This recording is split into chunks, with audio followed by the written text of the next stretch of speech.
So, probably good news here. Many of you, let's see, you're probably thinking, man, this limit as h approaches 0, all of that to get the derivative. It's time consuming at times, especially if I gave you longer functions, more than just like x or something simple. It takes a while, right? There's got to be a quicker way. Because what are we going to do? We get these longer, big functions, rational functions, e of the x, okay, other functions. Well, you're in luck, because this section is derivative rules. These are basically shortcuts to find the derivative of any function.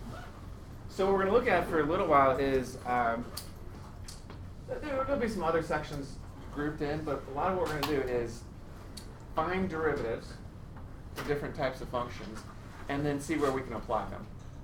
So at the end of each unit, I have like some applications of what we've done moving forward. Every unit has some cool applications. So quicker ways to find derivatives. And just remember, derivative is a function that represents the slope at any point.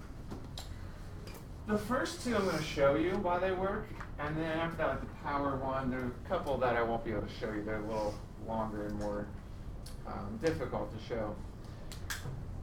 So let's find derivatives. What's the derivative of a constant?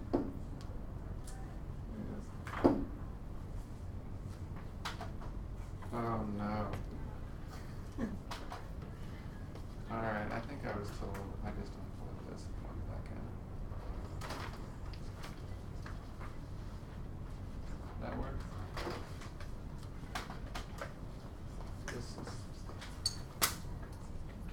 Maybe it's this one.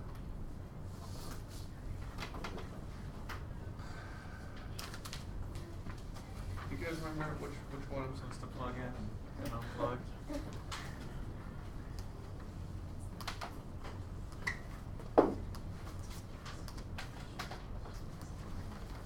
I swear it's just this one.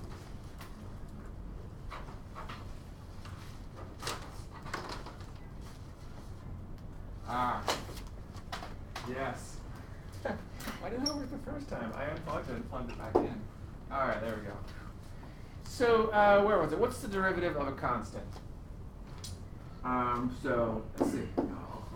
Could be any number, right? 3, negative 5.1. What's the derivative? Well, I'm going to show you graphically and the limit version for each of these.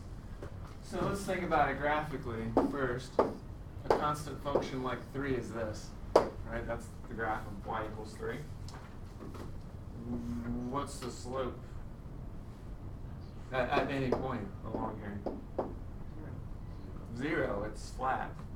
So the derivative of any constant, any number, is going to be 0.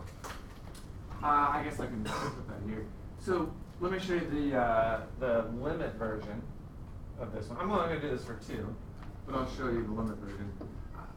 I'll use a. We're used to that. So I'm doing the derivative of c. Okay? F, and I'm doing the limit. H approaches 0. F of a plus h. That says go to your function, plug in a plus h wherever you see x. There is none.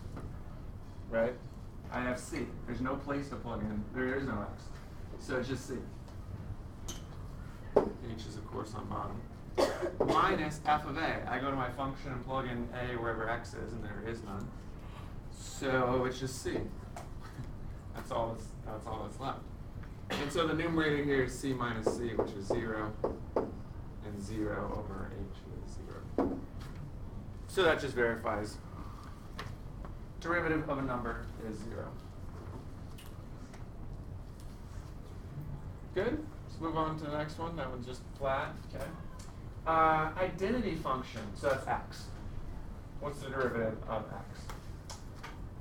Let's think about it. Let's do graphically first, and then I'll do the function. So x is just like this. Now this is a line, and any line has a constant slope. So what's the slope of x anywhere along there? 1, right? Because the function is 1x plus 0. So the derivative of x is 1. And you could actually do that for any line. Right? If it was 2x, the derivative would be 2, because the slope of that line is 2. So let me show you the limit version of this one, why it's going to be 1. F of a plus h. So I go to my function, which is x, and I plug in a plus h for x. So it's just a plus h. Minus f of a, so I go to my function and plug in a. And if I plug a in for x, it's just going to be a. And so hopefully you see here I cancel the a's, and then h over h is 1. So the first two are pretty easy to show why the derivative of any number is 0, and the derivative of x is 1. Moving forward, I'm not going to be able to show you as much of why these rules work, but at least we got a couple of them. Thoughts on those two? Not too bad. Okay, now here's the one we'll probably use more often than any other. What's the derivative of x to any power? Okay, x to the n.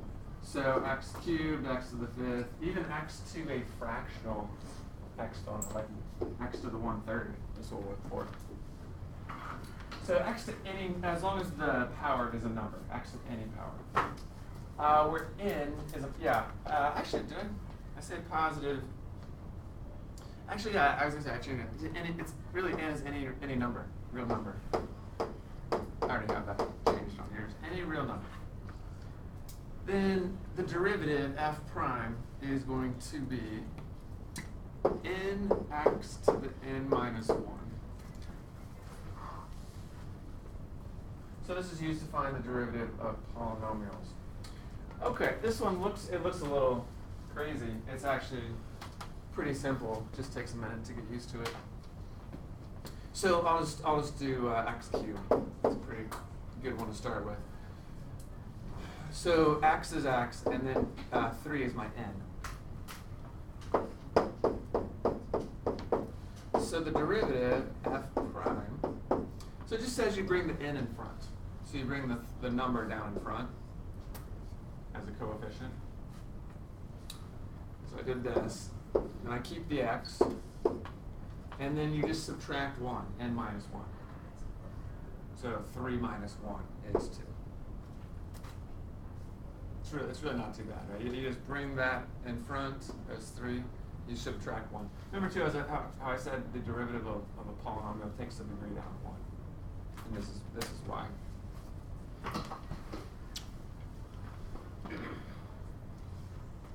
So here, let me just do another just to make sure. What if it was x to the 10th? You bring down the 10, you keep the x, and you subtract 1 from the 10. Sometimes students at first, you can do this if you want. X to the 10 minus 1, and then reduce that to 9. That's fine.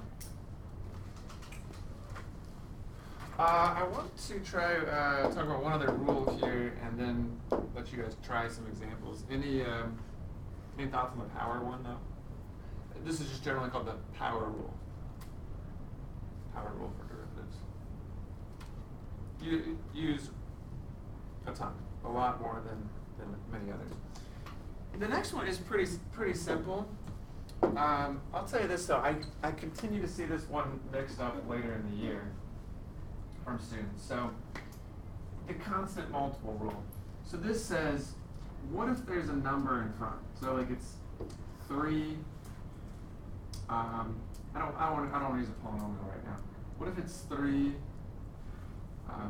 Let's do. I'll do e to the x. We don't know what that derivative is yet, though. For e to the x. Well, so what if we're finding the derivative of this? What it says is the derivative of c, meaning that number out front like that. What you can do is just pull that number out front, and then do the derivative of what's left over. So there's any coefficient. So the derivative of this, if this is my f, the derivative would be, I just I just kind of pull the 3 out front. It's just right here. It just comes out front, and then I do the derivative. Then I'll have to do the derivative of whatever this is. So we don't know what the derivative of this is yet, but I'm just saying, all you're going to do is pull the 3 down. Or pull the 3 out front. It's kind of like almost factoring. It's like, okay, a number, I can just pull it out. I don't have to do the derivative of that. I just do whatever was left in the function. And do that derivative. What did I say here? Constant multiple. And then, yeah, this is what I just said.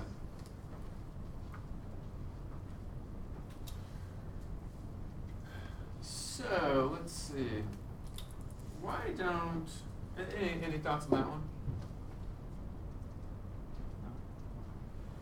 Why don't you take a minute and try these 3? They are all the last 2. These last 2, power rule and constant multiple. See if you can do it there, and I think you'll be surprised at how good you can do these.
Hey, walk around. Well, you guys had a good start on these, and especially on A and B and C, just a little mixed. But what do we do for A?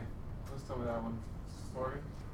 You want the exponent to the front and then take it to the right. So 7 and then x to the 6. Yeah, that one's just straight up power rule. Nice. What about B? Somebody else want to know about that one? Hayden? Bring the 4 down and multiply 3 and 4 to get 12.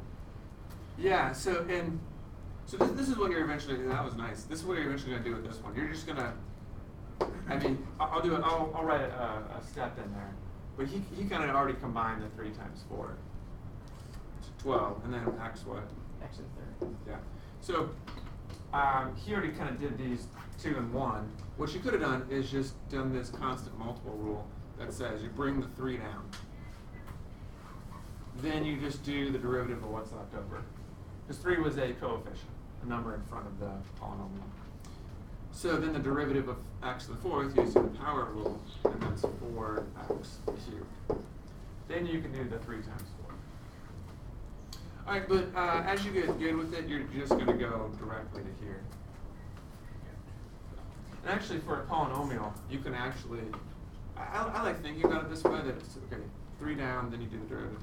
But for a polynomial, you'll soon just say, oh, I'm going to multiply the 4 and the 3. So, thank you, that was good. C, yeah, be careful on this one, because it's already a negative exponent. It's already x to negative 2, so some of you added one as I was walking around. So it's just power rule. Negative 2, but see, so some of you wrote x to negative 1, but it's x to negative 3. You subtract 1 from that. Okay, now this is not the best way to, this is fine if you left it like this. The best way to write these is going to be no negative exponents. So it'll be like that. You know what, I feel like we did this earlier in the year, but maybe I should review. You guys remember this, that any negative exponent you can switch if it's in the numerator or denominator? No? Oh. Okay. So x to any power, doesn't matter what it is. If let's say this was over 1, this is x to negative 3. I can keep everything else the same, but if it's a negative exponent, I change where it was located. If it was in the numerator, I put it in the denominator and make it positive. If it was something like, let's say it was negative 4 over x to the negative 2, then I could, since that's negative, I can pull it up top as a positive exponent. Does that vaguely look familiar? Okay, maybe once I redo it. Yeah, so moving forward, we'll leave them as positive exponents whenever we can. So, negative here, that's good, but then change it to a positive exponent. Let's see, thoughts on those three?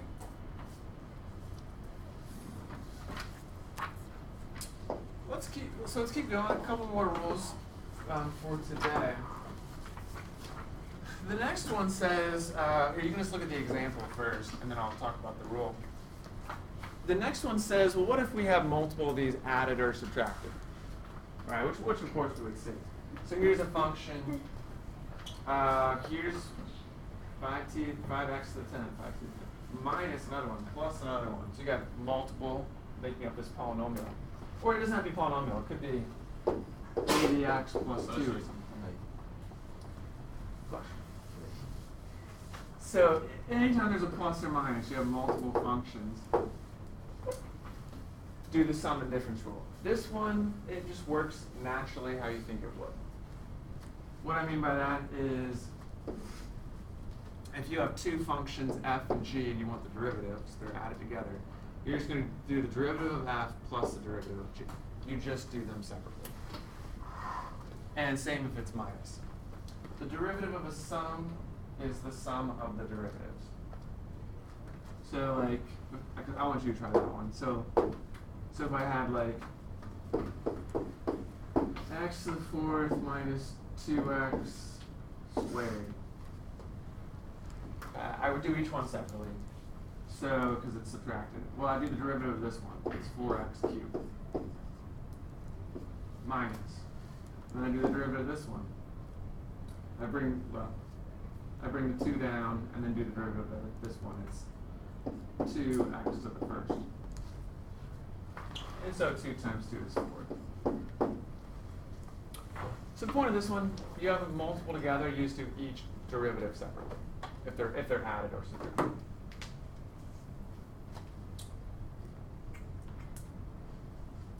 Okay. Any thoughts on that before I'll let you try this one? So try this one. It's just, okay, there's multiple of these together. Do the derivative of that. You're just going to do each one separately.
get started with this, I will say, make sure to be careful with a few of them, but a lot of good ones out there. So let's do a quick review. So I'm going to write here y prime, the derivative of y, equals. So the first one, I don't care what you did. You might have directly done 10 times 5, or you brought the 5 down and did 10t. Oh, that's the one.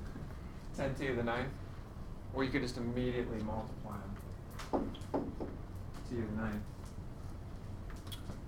9th. So then minus. So then I do the next one. Again here, you could bring the 2 down and then do the derivative of t cubed. 3t squared. So overall you should get 6t squared.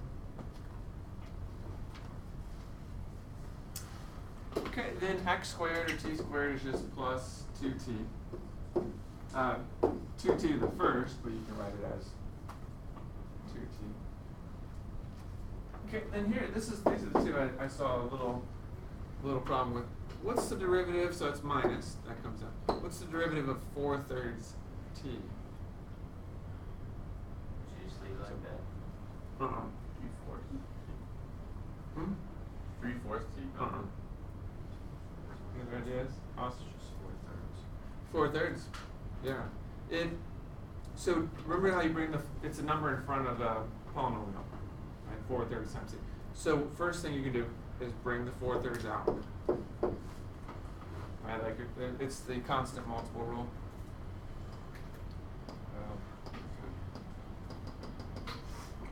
This one, then I just bring that 4/3 almost factored out. So I bring the 4/3 factored out. Then I need to do the derivative of t, which is the derivative of x, which is 1. And so there you could write, if you want, you can write 1.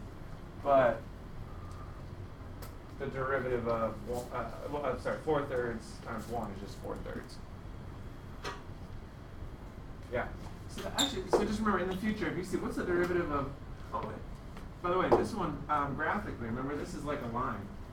So derivative of 2t, if that's f prime is going to be 2. If it's 4/3 t, the derivative is just 4/3. This is really 2 times 1, and 4/3 times 1. Let's see, okay, back here. Okay, and the last one, plus derivative of 2. A lot of you guys wrote 2. The derivative of 2 is not 2. What's the derivative of 2? It's 0. So you can write 0, or you don't even have to write it, because it's gone. So actually the best final answer is actually not writing this. Not writing the 0.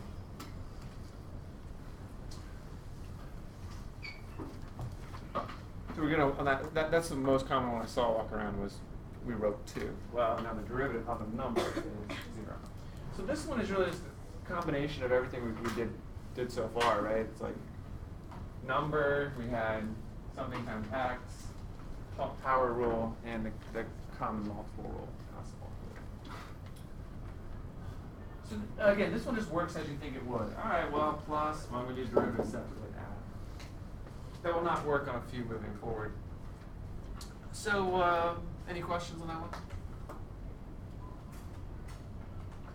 Never know. Cool. I'd like to do probably just this one more today, product rule. Yeah, and then the quotient for tomorrow. All right, so you know how I said doing a sum and difference is the derivative? It's kind of how you think it would be. You do each one separately. Not so if you're multiplying two functions. Did I just do? No, here, okay. So not so. So for example, say I'm doing the derivative of 3x times, I'm just going to use e to the x again. So I know we don't know e to the x yet. The derivative is not going to be just the derivative of this one, which is 3, times the derivative of this one. That's not how it works. And let me show you why. So I say naturally after seeing some difference, you might think the same is going to work for a product, multiplied, or quotient divided of two functions. However, look at this example. So, suppose we did this, x times x. Guys, we know that's x squared, right? And the derivative of x squared is going to be 2x. Or 2a. We did that a lot, the 2a version. Where you do the power rule, bring the 2 down, x to the first. This is what it's going to be. Well, if I broke it up, x squared to x times x, and I did what we just thought of, right? You do the derivative of each one separately and multiply them. Well, the derivative of x would be 1, and the derivative of x is 1, and then that would be 1. That's certainly not 2x, right? Which we know it's got to be 2x. So this doesn't work. You cannot do them separately. Oh, here, this is what I was saying. We know it's got to be 2x. Really by the power rule. So what do we do? There is a product rule. So this is going to be the rule for multiplying any two functions. Yeah. All right, so here's what it says. If f and g are your two functions, like I had 3x and e of x, like this was my f, and this was my g.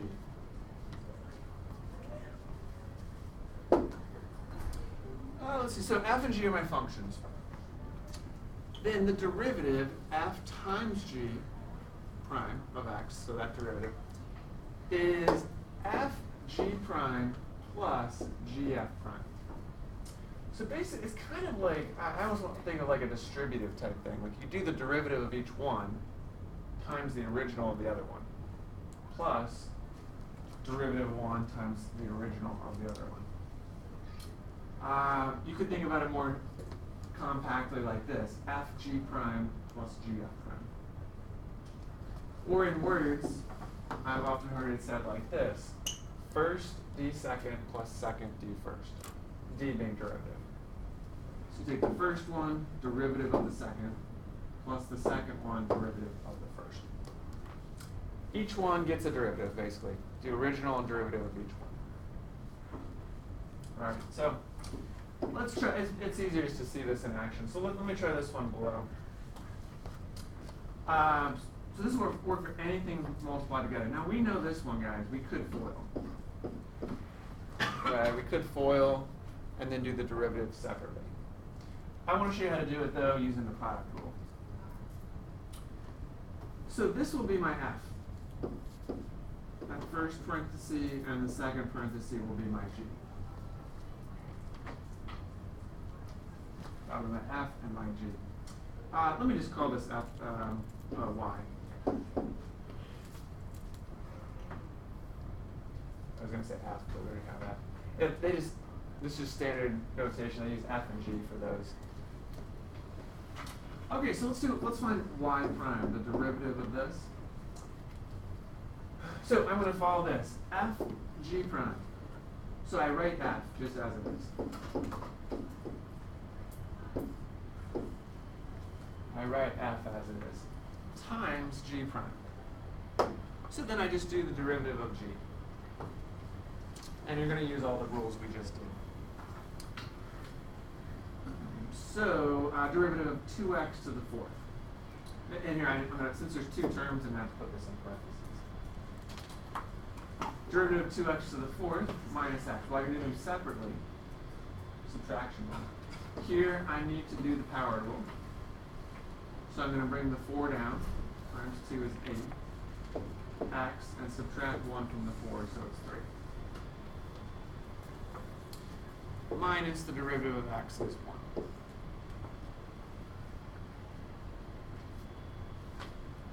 So that was the first here. I did this so far. I did f. So here I write it even under here. This is f g prime. All right, so then it's plus gf prime.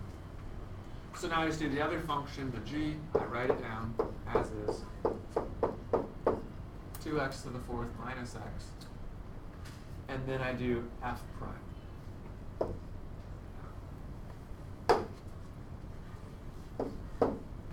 So f prime, I do each of these separately, 3x squared and negative 5. Derivative of 3x squared is 6, bring the 2 down. 6x to the first minus the derivative of 5 is 0. I'm not going to write the 0. So here was the g, and here was the f prime. So I'm showing you where each of these came from. Here's the formula. That was f g prime. This was g f prime. Hopefully, as you can see, each function gets the derivative of the other one with it. And that's basically the rule. Okay, now that is the derivative. We'll simplify as much as possible. So let's simplify. Now this one I will have to FOIL. The other one I can just do a distributing. So y prime. Okay, let's see. So 8 times 3, I got 24. X squared times x cubed is x to the fifth. Negative 1 times 3x squared is negative 3x squared. I got minus 40x cubed, and then a plus 5. Alright, and then over here I'm just going to multiply and distribute in the 6x. So 6 times 2, I got 12x to the fifth. Minus 6x times x, 6x squared. And then last step, just combine my terms. So let's see, I got 24 and 12x to the fifth. So that's 36x to the fifth. Nothing to the fourth power. I do have minus 40x cubed. I got negative 3x squared and negative 6x squared. So it's negative 9x squared. And then plus 5. I think I got it all there.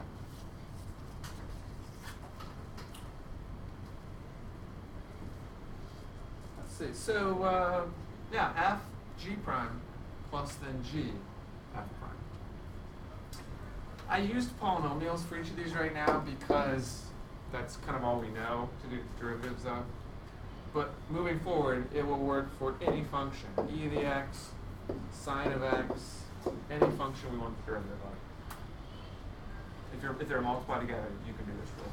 Now, guys, don't do it if it's like 2x squared. It will work if you want to call this f and this g. But we already have a rule for this. Like if it's, I just pull the 2 down and then do the derivative of x squared. Okay, that's on the product rule.